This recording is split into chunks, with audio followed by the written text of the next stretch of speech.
Hi అండి. నా పేరు సతీష్. మా అమ్మగారి పేరు ఈశ్వరమ్మ. మా అమ్మగారికి ఒక 20 డేస్, 30 డేస్ నుంచి కంటిన్యూస్‌గా కడుపులో నొప్పి వస్తా ఉండింది. ఎస్పెషల్లీ యూరిన్‌కెళ్ళేటప్పుడు. సో, అది తెలుసుకుందామని ఇలా కిమ్స్ హాస్పిటల్‌కి వచ్చినాము. ఇక్కడ లక్ష్మీ దుర్గా మేడం గారిని కలిసాము.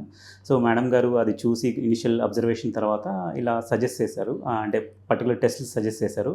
ఆ టెస్ట్‌లు అయన్నీ చేయించుకున్న తర్వాత ఆ అనాలిసిస్‌లో మనకి గర్భాశయం దగ్గర కొంచెం చిన్న ఫైబ్రాయిడ్స్ గడ్డలాగా ఏర్పడింది. దాంతోపాటు ఒక ఇన్ఫెక్షన్ లాగా వచ్చిందేమో అని పాస్మెరియా టెస్ట్ కూడా చేయించాము.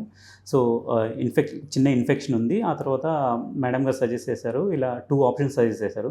ఒకటి వచ్చి షార్ట్ టర్మ్, ఒకటి లాంగ్ టర్మ్. షార్ట్ టర్మ్‌లో అయితే ఇలా కొన్ని రోజులు మెడిసిన్ యూజ్ చేస్తే నొప్పి అనేది తగ్గుతుంది. కానీ కానీ అట్ ద ఎండ్ ఈ పర్టిక్యులర్ ఫైబ్రాయిడ్ అనేది తీసేయించుకోవాలి అని చెప్పారు. లాంగ్ టర్మ్ అయితే లాప్రోస్కోపీ ద్వారా ఇలా మనకి ఆపరేషన్ చేయించుకొని ఇదంతా తొలగిస్తే ఇంకా మంచిది, ఫ్యూచర్‌లో బాగుంటుంది అని చెప్పారు.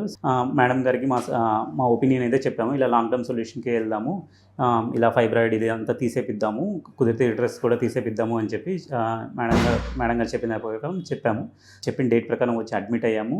ఆ తర్వాత ఇక్కడ అడ్మిషన్ నుంచి టిల్ ఇన్సూరెన్స్ ఆపరేషన్, దాని తర్వాత పోస్ట్ ఆపరేషన్ తర్వాత చూడాల్సినవన్నీ మాకు చాలా బాగా జరిగాయి. ఎవరికైనా నేను ఇది రికమెండ్ చేస్తాను. మాకు అంటే ఆల్మోస్ట్ ప్రాబ్లమ్ సాల్వ్ అయినట్టు అనిపించింది. సో, ఇదంతా మేము ఈ ప్రాసెస్ అంతా చాలా స్మూత్‌గా జరిగింది. మా ప్రాబ్లమ్ అయితే సాల్వ్ అయింది. అండ్ కిమ్స్ హాస్పిటల్ కానీ, లక్ష్మీ దుర్గా మేడం గారిని హైలీ రికమెండ్ చేస్తాము.